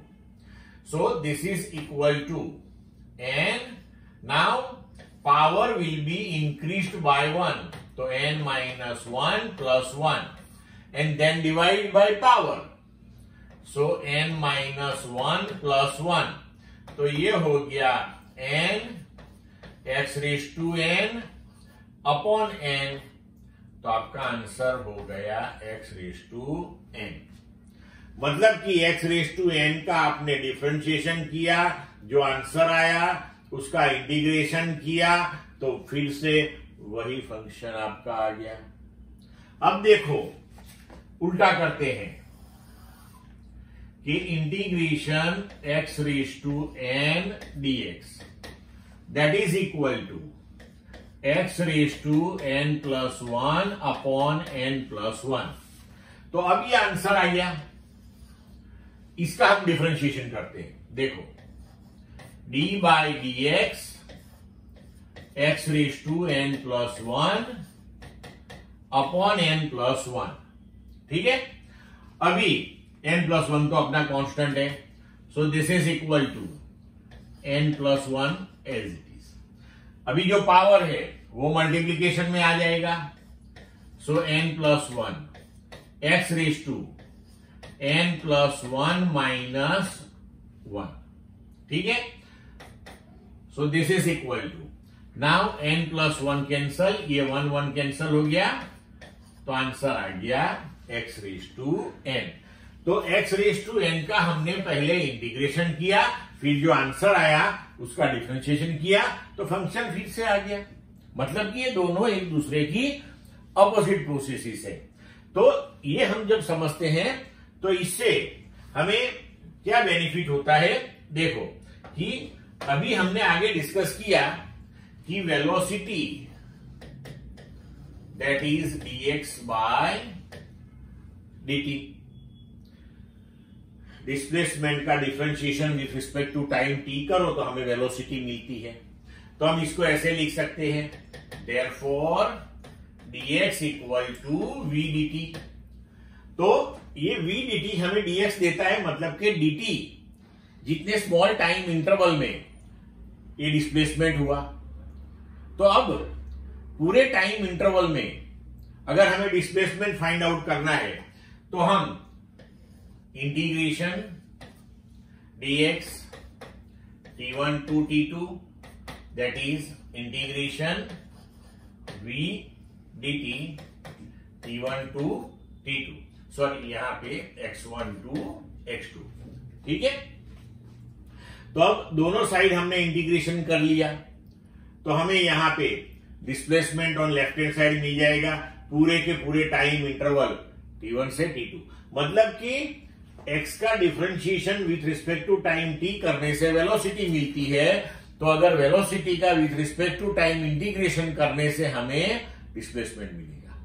Same thing acceleration that is dv by dt, therefore dv equal to a dt। अब वेलोसिटी का differentiation with respect to time t करने से एक्सेलरेशन मिलता है, तो हम एक्सेलरेशन का विथ रिस्पेक्ट टू टाइम अगर इंटीग्रेशन करें तो integration dv that is integration E D T. हम यहाँ पे लिमिट्स लगा दें तो गिवन टाइम इंटरवल पे हम एक्सेलरेशन का अगर इंटीग्रेशन करें तो हमें वो टाइम इंटरवल के लिए वेलोसिटी मिल जाएगी। आई बात समझ में? तो इस तरीके से हम इंटीग्रेशन डिफरेंशिएशन यूज कर सकते हैं। क्लियर बच्चों? चलो अब हम डिस्कस करते हैं example 2.2। Obtain equations of motion for constant acceleration using method of calculus. So by definition we know acceleration that is dv by dt, so dv equal to a dt। अभी मैंने बताया आपको। अब एक्सेलरेशन का with respect to time t हम integration कर ले तो हमें वेलोसिटी मिलेगी। तो suppose at time t equal to 0 velocity u0 है and time t equal to t velocity v है। तो अब दोनों साइड हम इंटीग्रेशन करते हैं। तो integration u0 to v dv integration 0 to t a dt। Now a constant है, यूनिफॉर्म एक्सीलरेशन है, तो उसको इंटीग्रेशन से बाहर ले लिया हमने। अभी इंटीग्रेशन dv, उसका इंटीग्रेशन हमने यहां पे v लिख लिया। तो वो v कैसे आएगा कि यहां पे इंटीग्रेशन dv, तो वहां पे v नहीं है, मतलब 1 तो है, 1 है, तो हम यहां पे लिख सकते हैं कि यहां पे v रेस टू 0 है। अगर यहां हम v रेस टू 0 ले और उसका इंटीग्रेशन करें तो क्या होगा, v raise to 0 plus 1 divided by 0 plus 1, मतलब हो गया v raise to 1। v raise to 1 मतलब v हो गया। तो ये जो इंटीग्रेशन dv है उसे हमने डायरेक्टली v इस तरीके से लिखा। अब जो यहां पे लिमिट्स दी हुई है वो ऐसे स्क्वायर ब्रैकेट करके लोअर लिमिट राइट साइड में नीचे और अपर लिमिट राइट साइड में ऊपर लिखते हैं।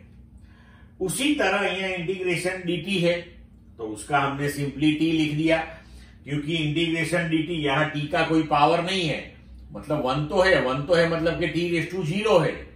अगर उसका इंटीग्रेशन करोगे तो t raise to 0 plus 1 divided by 0 plus 1 हो जाएगा। तो ये t हो गया, तो t ये लिमिट्स रख दी। अब हम लिमिट्स को अब हमें लिमिट सब्स्टिट्यूट करनी है। तो लिमिट में हम क्या करते हैं कि पहले हम लेंगे v equal to upper limit, then minus v equal to lower limit, मतलब कि upper limit minus lower limit, को ये दोनों के बीच का हमें आंसर मिल गया। तो पहले हम रखेंगे v equal to v, then minus v equal to u0, so that is equal to a, t equal to upper limit t minus 0, तो वो t हो गया। तो अगर हम यहां पे लिखना चाहे तो ऐसे लिख सकते हैं कि this is v minus u0 that is equal to v0 plus at। ये v0 की जगह हम u0 लिख लेंगे, ये प्रिंटिंग मिस्टेक है बेटा, ठीक है। अब आगे चलते हैं। तो ये इक्वेशन हमारा प्रिपेयर हो गया। अब हमारे पास v equal to dx by dt है, तो dx equal to v dt हो गया हमारा। अब इसका इंटीग्रेशन करेंगे हम, तो integration dx lower limit x0 upper limit x, that is equal to integration v dt 0 to t, मतलब कि यहां t इक्वल टू 0 टाइम पे हमारी पोजीशन x0 है और t equal to t time पे हमारी पोजीशन x है। तो अभी यहां पे हम v की वैल्यू सब्स्टिट्यूट कर देंगे, तो v equal to v0 plus at जो आगे हमने लिया हुआ है, ठीक है। नाउ इसका हम इंटीग्रेशन करेंगे तो x इंटीग्रेशन आ जाएगा x, उसको लिमिट डायरेक्टली सब्स्टिट्यूट की हुई है हमने यहाँ x माइनस x0। अब v0 के साथ मल्टीप्लीकेशन में t नहीं है, मतलब 1 है, तो उसको हम t रेस टू 0 बोल सकते हैं। तो t रेस टू 0 का इंटीग्रेशन हो जाएगा t, तो एक हो गया v0t plus half at square, ये इसलिए हुआ कि t है यहाँ पे, मतलब t रेस टू 1 है, तो t⁻1 का इंटीग्रेशन हो जाएगा t⁻2/2, तो हो गया half AT²। So x equal to x0 plus v0t plus half AT²। ये हो गया हमारा दूसरा इक्वेशन। ठीक है ना, अब आगे बढ़ते हैं। We can write a that is dv/dt, right. तो अब हम इसको dv/dx इंटू dx/dt लिख सकते हैं। तो ये आफ्टर ऑल dx कैंसिल होकर dv/dt हो गया। अब dx/dt वो हमारा वेलोसिटी है, तो v लिख लिया, तो v dv/dx। So we can write here v dv, ये v dv, a dx। अब दोनों साइड पे इंटीग्रेशन कर लो, तो integration v dv limits v0 to v that is equal to integration x0 to x a dx। अभी acceleration जो है वो कांस्टेंट है आपका, यहां पे वेलोसिटी जो है उसका हम इंटीग्रेशन करेंगे तो वो आ जाएगा v²/2। अब v² जो है उसको लिमिट रखेंगे, तो v² v equal to upper limit v, तो v² v equal to lower limit v0, तो v0²/2 a, राइट। ये कांस्टेंट है, उसको बाहर ले लेंगे, तो इंटीग्रेशन dx हो गया x के लिए अपर limit x, lower limit x0, सो x माइनस x0, तो v² that is v0² plus 2ax minus x0। तो ये हो गया हमारा थर्ड इक्वेशन। क्लियर। तो मेथड ऑफ कैलकुलस से हमने तीनों इक्वेशंस यहां पे डिराइव कर लिए। ठीक है बच्चों। Now example 2.2, a ball is thrown vertically upwards with a velocity of 20 meters per second from the top of a multi-story building. The height of the point from where the ball is thrown is 25 meters from the ground. A, how high the ball rise, and B, how long will it be before the ball hits the ground. Take g that is 10 meters per second square. Now see here, first understand the situation given to you. 25 meter tall multi-story building. From the top, मतलब कि ये point A से हमने यहां से ball vertically upward throw की, right. Suppose ball rises up to height B point and then after it fall on the ground up to point C. So we have to find first how high will the ball rise. मतलब we have to find this distance A to B. Then after how long will it be before the ball hit the ground. मतलब यहां से जब हमने उसको फेंका और उसने ग्राउंड को हिट किया, उसमें टोटल टाइम लैप्स कितना हुआ, ये दो चीज हमें फाइंड आउट करनी है। क्लियर। ओके। अभी देखो ये 25 मीटर है और ग्राउंड से ये जो मैक्सिमम हाइट वाला पॉइंट है उसका डिस्टेंस हमने y ले लिया। ये जो इनिशियल पोजीशन है उसे हम y0 बोलते हैं, तो y माइनस y0 वो अपना हो गया AB। अब देखो first question, how high will the ball rise. Initial velocity दी हुई है आपको 20 meter per second, a that is minus g that is minus 10 meter per second square. Initial position y0 25 meter, and when it reaches at the maximum height, then final velocity will be 0. So v that is 0. Now use the equation v square equal to v0 square plus 2a y minus y0, मतलब this height. Clear? So v square that is 0, v0 square 20 square plus 2a that is minus 10 y minus y0. Now here make y minus y0 as a subject of equation. You will get answer 20 metre. It implies that कि ये जो आपका portion है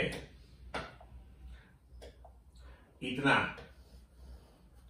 इसका answer आ गया 20 metre, ये 25 metre है, मतलब कि आपका जो y है वो अभी फाइनली हो जाएगा 45. Now see y, that is y0 plus 20, that is 25 plus 20, that is equal to 45 meter. Clear बच्चों? Now next, say how long will it be before the ball hits the ground. Now ये question दो part में solve किया जा सकता है. So first we solve this one by one method, and that first method, that is like this. Now in the first method we will divide this journey in two parts. From the top of the building it rises up to maximum height, means A to B. So first we will calculate time taken to travel this distance A to B. Then after from B it fall on the ground at C.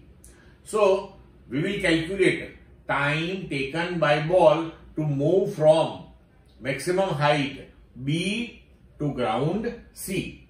And then we will take the summation of these two times and we will get the resultant. So this is the first method.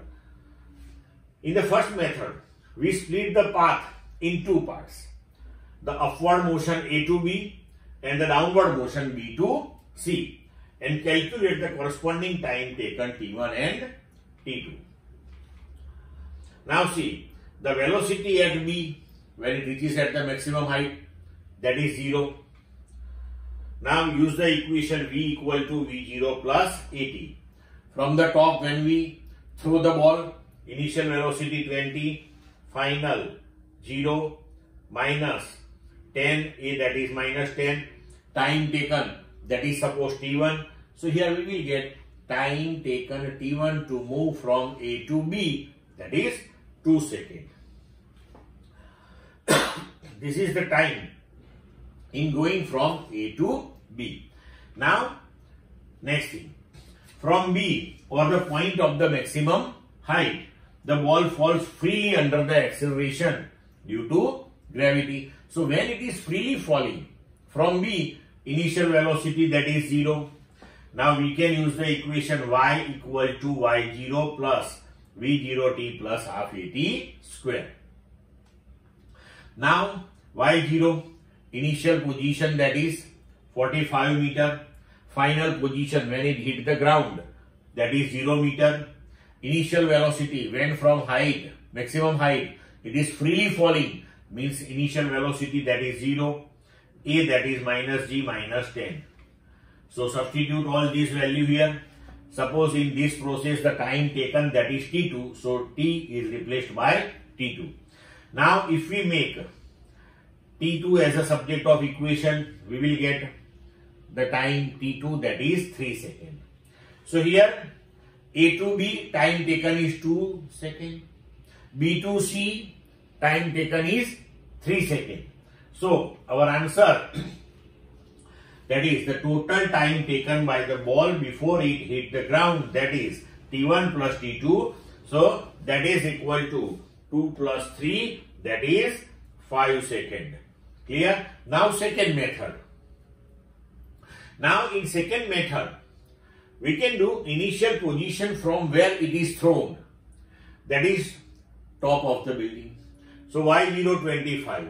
When it hit the ground, y, that is 0.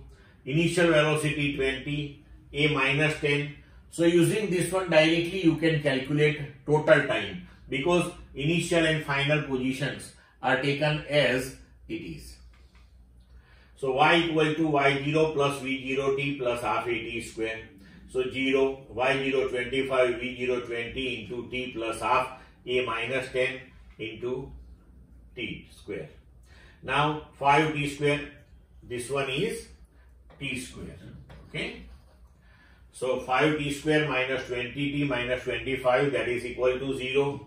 Solving this equation, we will get t, that is equal to 5 seconds. So in this method directly, in this way we will get the answer also. So दोनों में से कोई भी method आप use कर सकते हो. This will be advisable. ये इजी है, छोटी है, तो अच्छा रहेगा. ठीक है.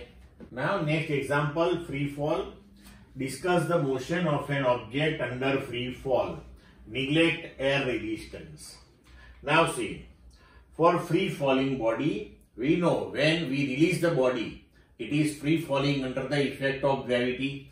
So its initial velocity, that is 0 always, and acceleration, that is acceleration due to gravity. It is downward.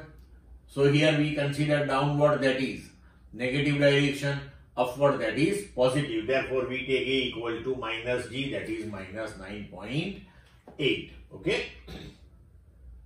Now V equal to V0 plus AT, X equal to V0t plus half AT square, and V square equal to V0 square plus 2AX. These are our three equations of motion with constant acceleration.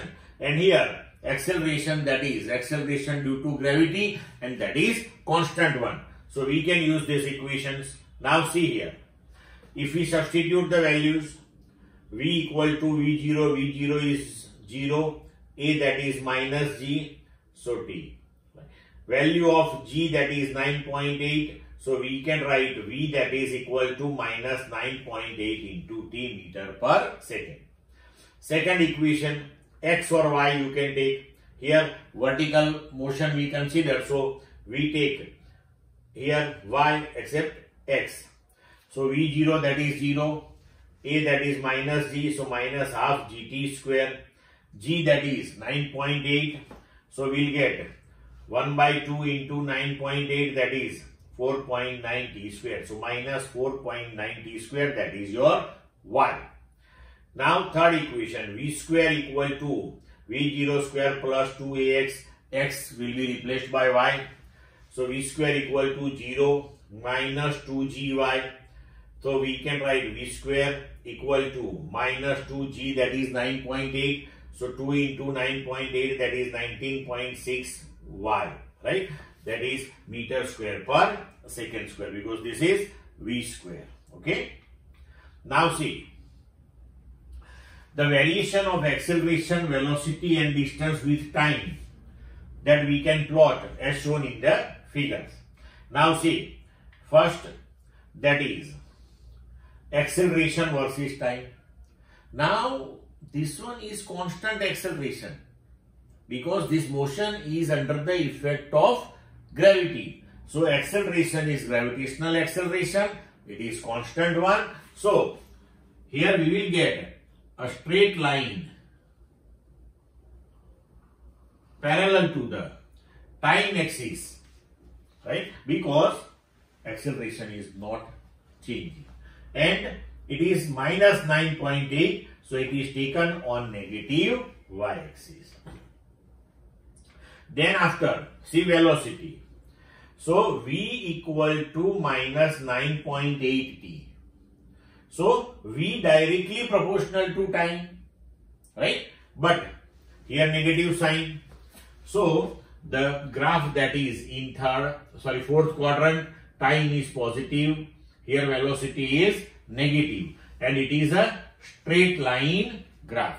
If you find out the slope of this particular graph, then slope will be 9.8. So this is the velocity time graph. Now for distance. So distance y proportional to t square. So here the graph of y versus t, that will be parabolic type. Clear? Now next example. Galileo's law of odd numbers, the distance traversed during equal interval of time by a body falling from rest stand to one another in the same ratio as the odd numbers beginning with unity, namely 1 raised to 3 raised to 5 raised to 7. Now see, initial velocity is 0. We have equation y equal to v0t plus half at square, v0 0, so cancel. Half at square, so a that is minus g, so your y that is minus half gt square. Now let's carry out calculations for y for equal time interval t. See, time interval, then distance traveled. Okay, so 0 time, so t equal to 0, initial position 0, 0, now distance travels in successive, अभी तो शुरू हुआ है तो ये नहीं होगा यहां पे। अभी सपोज हम टाइम इंटरवल पसंद करते हैं किसी टाउ से, right, tau is the time interval, so 1 tau time, right, तो -12 g t equal to tau, so -12 g tau square, से दिस इज y0, मतलब y in terms of y0 लिखा, distance travelled, so 0 to y0 that is y0, clear, and ratio, so ratio हम फिर calculate करते हैं, ठीक है, okay. Now see, उसके बाद again time tau, so total time हो गया 2 टाउ, ठीक है, so 2 tau, so -4 half g tau square, because t equal to जब आप 2 टाउ रखोगे तो उसका स्क्वायर मतलब 4 यहां पे लिखा और टाउ स्क्वायर, बट ये हाफ जी टाउ स्क्वायर उसे हमने नाम दिया है y0, तो अपना ये हो गया distance that is 4y0। Then after again tau time, मतलब टोटल टाइम आपका हो गया 3 tau, so substitute 3 tau for t, so square of 3 tau that is 9 tau square, so -9 half g tau square, so half g tau square that is y0, so यहां पे हम लिख सकते हैं 9y0। In this way tau tau tau time interval लेके हमने यहां 6 tau तक कैलकुलेट किया।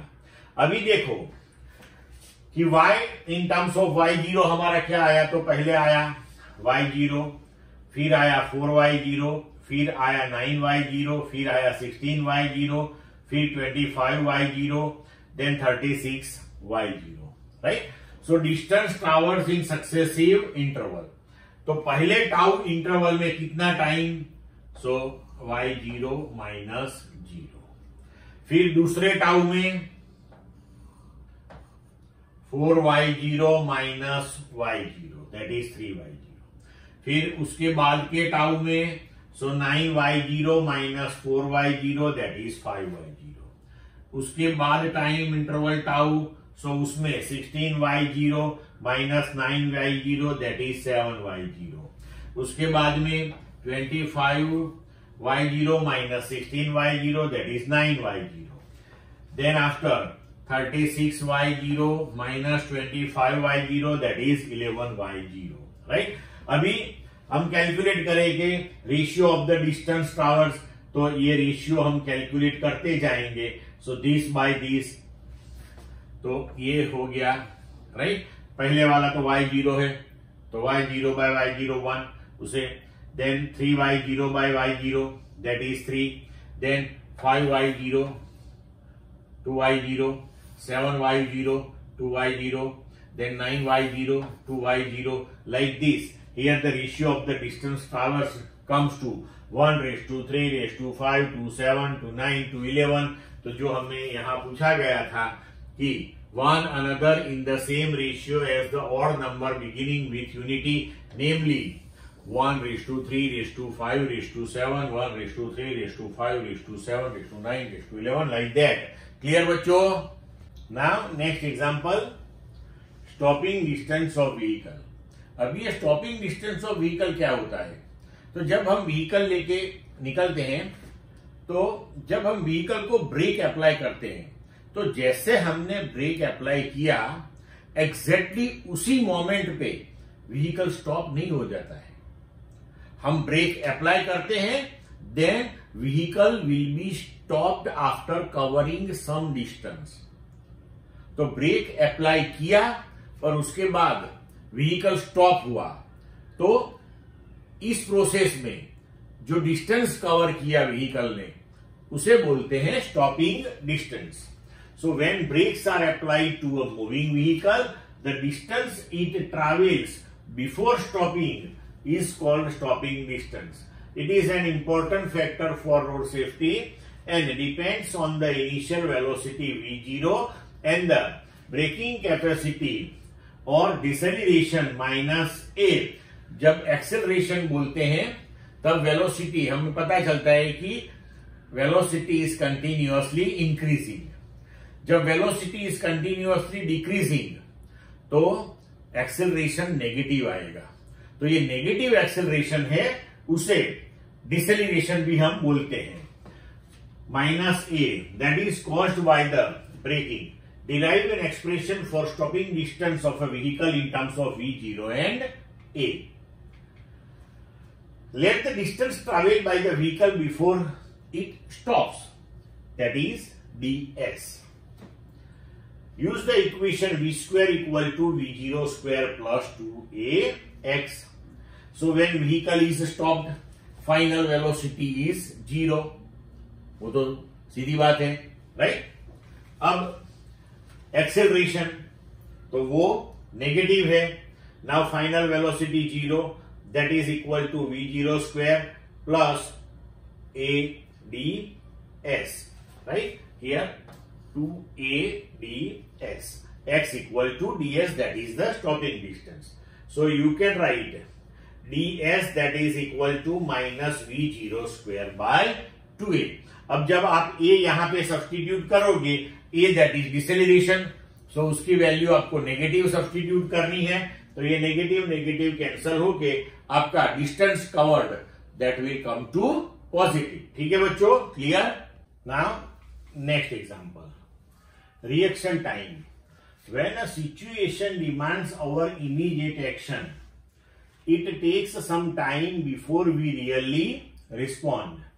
Reaction time is the time a person takes to observe, think and act. For example, if a person is driving and suddenly a boy appears on the road, then the time elapsed before he slams the brakes of the car is the reaction time. Reaction time depends on complexity of the situation and on an individual.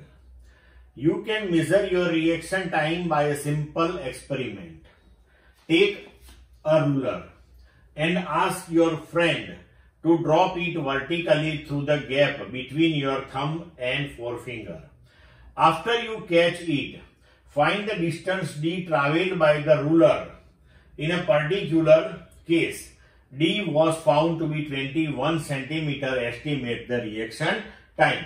तो ये आप भी कर सकते हो, right? कि जैसे यहां पे रूलर पकड़ा हुआ है, राइट? एक हाथ आप यहां पे किसी दोस्त का रखा हुआ है, ठीक है? और जैसे ही यहां से रूलर को छोड़ दिया, राइट? तो आपका दोस्त ऑब्जर्व कर रहा है आपकी फिंगर को कि जैसे ये छोड़ता है मैं पकड़ लूं, राइट? तो जैसे यहां से आपने ये फिंगर से स्केल छोड़ा, उसने देखा और उसने पकड़ा, कुछ तो टाइम लैप्स होगा इसमें, right? So this is called reaction time. और पर्टिकुलर कोई केस के लिए हमें यहां दिया हुआ है कि किसी एक ने ये रूलर छोड़ दिया और दूसरे ने पकड़ लिया, उतने में रूलर 21 सेंटीमीटर नीचे चला गया, ठीक है? मतलब कि 21 सेंटीमीटर डिस्टेंस कवर हो गया, राइट? तो अब इस केस में हम रिएक्शन टाइम गिनेंगे, राइट? तो the ruler is dropped, so it free fall under the effect of gravity, so initial velocity that is 0 and A that is g. Now the distance traveled that is d and the reaction time that is tr, suppose. So we can use the equation d equal to v0 t plus half at square. V0 that is 0. So d that is 0 plus half g tr square. So tr that is under root 2d by g, right? यहां पे हम g minus इसलिए नहीं लिखा है कि दोनों side से d भी वैसे डाउनवर्ड डिस्प्लेसमेंट है, तो वो भी हम जब माइनस लेते हैं तो दोनों साइड माइनस माइनस प्लस हो जाता है, इसलिए नहीं लिखा है, right? Therefore tr that is under root 2d by g. अब हमारे केस में दिया हुआ है कि d दैट इज 21 सेंटीमीटर, तो वैल्यू सब्स्टिट्यूट कर दो d और g की। तो d और g की वैल्यू सब्स्टिट्यूट की हमने, under root 2 d that is 21 centimetre, so 0.21 metre upon 9.8, इसको हम सॉल्व करेंगे, आंसर आया 0.2 सेकेंड। तो इसका मतलब ये हुआ कि आपने रूलर छोड़ दिया और आपके दोस्त ने पकड़ लिया, इसमें 0.2 सेकेंड का गैप हो गया, तो इसे हम बोलते हैं reaction time. Clear? So chapter 2 is completed. Now we will discuss exercise in next lectures. Clear?